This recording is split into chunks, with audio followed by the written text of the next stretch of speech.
Italian literature is stupidly underrated, and today I am here to give light and life to some Italian classics. And when people think about learning a language so they can dive deeper into that language's literature, Italian never cracks the top 5. You know, there's French, German, Spanish, Russian, all the Asian languages, English if you don't speak it. And I also feel that the artistic, architectural achievements and cultural achievements of Italians really kind of overshadow the literary side. And I actually recorded this video and the audio was messed up and I couldn't leave the Italians behind. I was just about to hit delete and forget about this. But Giovanni Boccaccio's The Decameron is a classic. Guys, I'm literally about to shed a tear here because this book is so pivotal to me being here right now, because without Boccaccio, there is no Chaucer, then there is no Shakespeare, there is no Western literature. We're probably just living in religious purgatory, which the Italians would maybe love. And before I go any further, are there any Italians in the chat, native Italians? Please list all of your favorite classics, what we need to read, because I'm just some ignorant, goofy reader who lives in Arizona right now. So pack the comment section with all the books that I'm not talking about. So the Decameron is so beautiful because it depicts 13th century Italian life in such a beautiful way. And it really shifts from the more religious and chivalric tone that Italian literature and literature in general was taking at the time. We have the Arthurian romance and the knights. And more importantly than all of this, everyone, like this is like some Martin Luther shit. Boccaccio wrote the Decameron in Florentine, Tuscan, rather than Latin, because Latin was the scholarly and elevated language for literature. And so he, much like Martin Luther and others, said, no, I'm going to speak for the people. And the Decameron is one of the pivotal, is really, you could say, the start of this literary push to make Florentine Tuscan the standard dialect of the Italian language. There's a couple other books that we'll be talking about later on in this video that make this push, but literature, you know, obviously, art's not going to influence language, makes the push. So now I want to talk about Geoffrey Chaucer's in the Canterbury Tales relation to the Decameron, because this is so important, because our boy Geoffrey Chaucer, shout out to Mr. Chaucer in the chat, like, don't get me crying about Chaucer. I've read this thing so many times, you know, the classic version, and my Chaucerian professor would probably be, you know, WTFing right now, because like in class, here's a random Chaucer story. In class, you know, our professor wanted us to read it in Middle English with the pronunciation. And so I didn't know Middle English and I didn't give a rat's ass about pronouncing it. And so when he would call on me, he'd say, Ian, it's your turn. I would just read it like I was a Canadian tourist trying to speak Spanish in Costa Rica. And he would like try to stop me. He'd be like, no, and try to, but I would just like, I would imagine like I was like the guy in Lord of the Rings with the torch just running to blow up Helm's Deep, and I would just roll through it. And eventually everyone was, his technique to make us not want to care or to just listen to him was to make us read and hate it. So then he'd say, does anyone want to read? Because he'd be so nitpicky and no one would raise their hand, but I'd be like, yes. And I know she wants to read and he wants to read. We were just talking about it outside and I had never spoken to these people in my life. Anyway, so Geoffrey Chaucer, this little gremlin right here, was a man of the ships, a man of the ports. And so he got to travel and he knew different languages. So he was one of the very few people who was exposed to the Decameron. And he was obviously a writer, and a writer who never really received any acclaim in his lifetime until it was Canterbury Tales blew up posthumously. And so both the Decameron and the Canterbury Tales are frame narratives. In the Decameron, the story's about a group of individuals who are fleeing the Black Death, the plague, and they're sharing stories with each other to pass the time. And, you know, the Canterbury Tales is, you know, you guys know. And so the shared structure is very important because this is one of the first times that this has ever happened. And they both, in the Decameron features a wide group of just very rich, very poor, odd characters. And then, you know, the Canterbury Tales just elevates this. Both also focus on moral lessons and commentaries on society. And there's even some stealing going on. I don't know if you guys probably aren't in the Canterbury Tales, but the Clerk's Tale is very similar to one of Boccaccio stories called Griselda, which is so crazy because I'm about to name this. I actually didn't realize this, but I'm about to name one of my little kittens Griselda. So I'm actually going to go reread the Decameron right now because I just took some notes. I have all these notes from this one of my Chaucer class that about, you know, the Decameron and Chaucer, and that's one of the things he said. And I'm like, oh wait, it is true. So another thing, and this isn't so much as other books we're going to talk about, but the Decameron also is kind of a pillar of the humanistic philosophy developing in Italy at this time. So speaking of very influential books in terms of their framing, we have our next Italian author, and he is a more modern author. He's now dead, and it's Italo Calvino. And Calvino is one of my favorites, and he is honestly an OG of the game. I will zoom in right now and tell you guys how big of an OG he is. So if on a winter's night a traveler starts in the second person, it starts by saying, if you are now reading Italo Calvino's If on a Winter's Night a Traveler. And it's about this like guy who's rummaging through this kind of magical, this library, trying to find this book. He's like this book that he once was in love with or something like that. And so you start reading first chapters of novels and they are wonderful. You'll start reading this story and you're like, oh my God. And then it ends. And then it's like, it takes you back and says, you are still reading If on a Winter's Night a Traveler by Italo Calvino. And then you get another first chapter of a novel. And what Italo is doing in this novel is actually just flexing on those on some hoes or on some men in terms of his writing ability. So most of the chapters, If on a Winter's Night a Traveler, are imitations of other authors. For instance, there's a Hemingway one, and he just smokes Hemingway. He writes in Hemingway style and shows everyone that like Hemingway really wasn't all that like I could do this with my eyes closed. I don't even do this style. And he does a Joycean one and a bunch of other writers, and you're like, oh shit. Like, I mean, I already know this, but we elevate, you know, these old authors like Hemingway and Joyce to these very romantic positions, but we don't want to face that there are modern authors who can just smoke them because they're standing on the shoulders of them. And so this frame, the structure of this novel was very influential to another 21st century masterpiece, one of the best books, Cloud Atlas by David Mitchell. And that book is about, there's the first half of a story, there's these segments of a story, the first half that goes up until like a middle point, and then you get the second half of the story going in a different I don't need to explain it, but everyone should really check out Cloud Atlas. But If on a Winter's Night a Traveler is really good, and there's a bunch of other ones that I would also recommend. So next we have Invisible Cities. I actually have If on a Winter's Night a Traveler right here, but Invisible Cities is a really odd one. It's a conversation between Kubla Khan and Marco Polo, and Polo is telling him about all these cities that he's come across like in his journeys, but obviously they're very magical, and like the stories that he tells have, you know, just an infinite amount of magical realism in it. It makes 100 Years of Solitude look like middle school writing. You know, here's a quote: cities, like dreams, are made of desires and fears, even if the thread of their discourse is secret.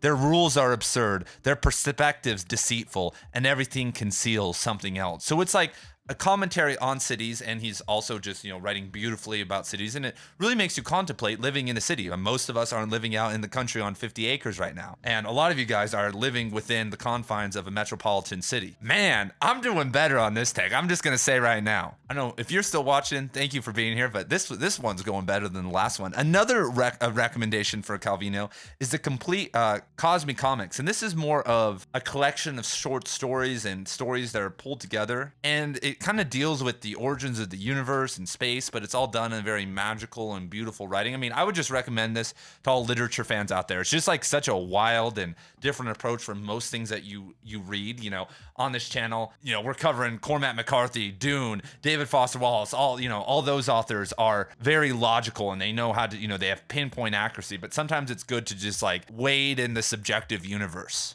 So next on the list, we have Dante, and obviously there's Dante's Inferno and the Divine Comedy, and I don't really need to tell you guys to go and read these. I mean, if you haven't read these yet, then that's a stop that you need to make on your classical journey.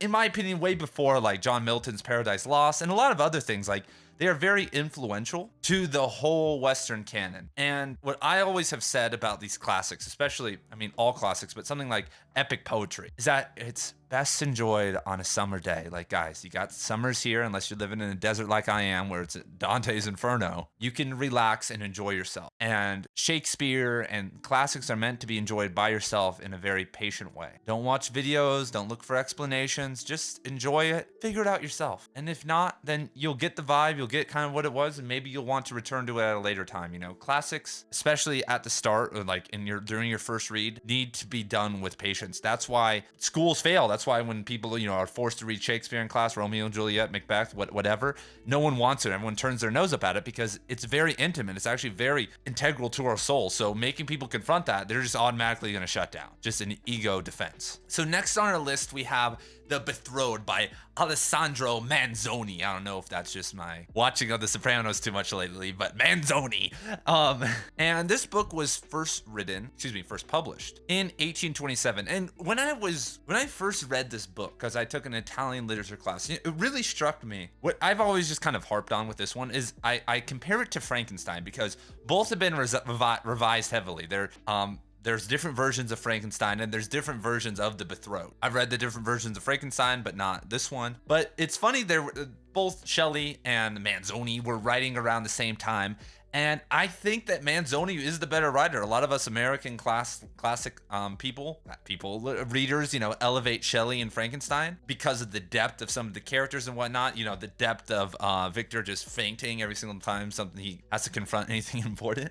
But ManZONI doesn't do that. So one of my favorite parts of this novel, I guess I should tell you guys what it's about first. It's about the Spanish occupation in Italy in the 17th century. And it was very brutal. The Spanish, as I'm sure you know, with the conquistadors and all of that business, were very religiously crazy. And obviously when there is settler colonization happening, there's going to be corruption, a lot of problems. And that's what this novel is really exploring. And you could say that it's a very early and very well done historical novel. ManZONI researched, and it was about 200 years post, writing, the historical events, the characters, the setting, the dress, like all these different things ManZONI basically nails from what I was told by my Italian literature professor. And he was the first person to do this in Italian literature. He was the first person to really introduce this. And this is important because we think of the first person to do something, right? Like, oh my God. But when the world wasn't as connected, it had to happen in your language or it didn't happen at all. Like,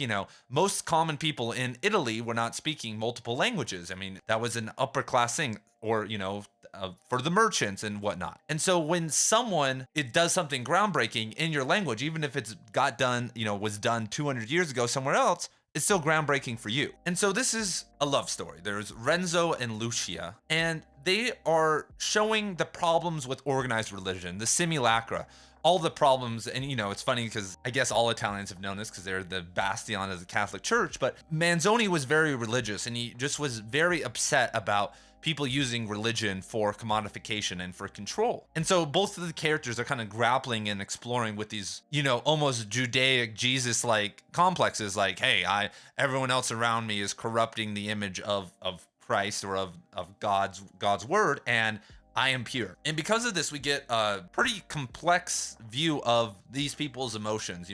Like I said, if you've ever read Frankenstein, pretty well written, pretty fun to read. This is better and goes a little bit deeper in terms of characters than that. So pretty good for a classic. And the main thing that I got from this is that ManZONI was really trying to just harp on, the idea that faith is the source of all strength, that through faith you get strength. He just kind of keeps throwing stuff at characters and they keep getting through it through faith. And I know it sounds like very cliche, but that's the basis of all stories we love. Someone has the odds stacked against them, and the belief in themselves, their faith in God, whatever, pulls them through. And once again, if you actually kind of look at what I'm trying to hopefully present to you guys is a pretty mosaic look at like Italian life. We have 13th century with Boccaccio. Now we're covering the 16th century. We got the modern with Calvino, and I feel like these are very pivotal times. We'll talk about a couple more right now. So speaking of epic poems set in certain time periods, we have one of the Renaissancean masterpieces, which is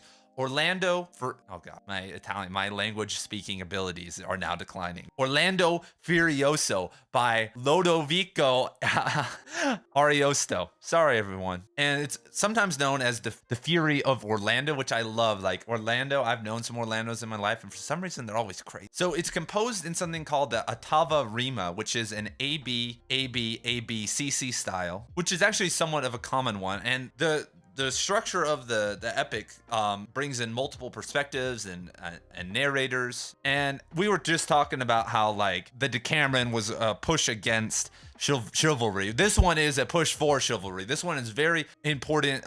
We know it was very influential on William Shakespeare, for instance, kind of bringing and elevating these ideas of love and chivalry and duty. And it's also really weird because there's like sci-fi and fantastical elements to this story. There's magical weapons and magical creatures and these weird realms. And it's not like hell. It's not like Christian reality. And so if you are into epic poems, like I was forced to read this, and I think it is worth it once again to gain a picture, but you would be much, I mean, if you can't get through if you don't love the Inferno and the Divine Comedy, then this is going to feel like the guys in Monty Python just hitting themselves with the plank. And I guess I should mention that this is a story about two Christian knightly men, and it takes place in a battle, or like a series of battles. And there are these two guys, and it's the war between the Christian and the Muslims. And a love triangle forms between them and a Persian princess. And so that element is fun, but like the amount of hopping that happened in terms of like narrative structure makes it quite a laborious read. And I don't know if this was a style, I'm just gonna throw this up here right here, but there was, at the same time period, there's another epic poem about the Crusades with fantastical elements called Jerusalem Delivered by, I'm not even gonna try to say this name, Mr. Tasso. And seemingly this is one of the elements of humanism that, you know, like all the Renaissance art, it's very fantastical. So them trying to bring it to literature is very interesting at the time, because most other places were frowning upon this. Like, you know, Christianity and other places had taken hold. The stories like Beowulf and, you know, those types of things, it kind of faded away. And the Reformation literature, you know, Paradise Lost and whatnot, hadn't come out yet. And these really, I feel like, were inspired by, they were trying to do what Dante did, because Dante published before this, I think a century before all this. They were really, you know, should have said this in the last one, they were really trying to take it to the next level. And I think at some point that had to stop because of religion, but I would have been very interested to see what happened if they continue. And it's funny because like all these, you know, at the time, very innovative. Italo Calvino, very innovative. When we look at the modernist period, in 1920, Luigi Pirandello, published 6 Characters in Search of an Author. And this one this screenplay is very like meta and surreal, and is dealing with illusions and reality, which once again were not being done as much in literature at the time. You know, surrealism and Dadaism and everything in the artistic community, that was a big deal. But in literature, you know, the French guy, Andre Breton, whatever his name was, he wasn't cutting it, in my opinion, with surrealist poetry. And so I'm going to stop here. What Italian classics did I miss? What do we need to read? I know there's Umberto Eco. He's got obviously a bunch of other great stuff. So enlighten me.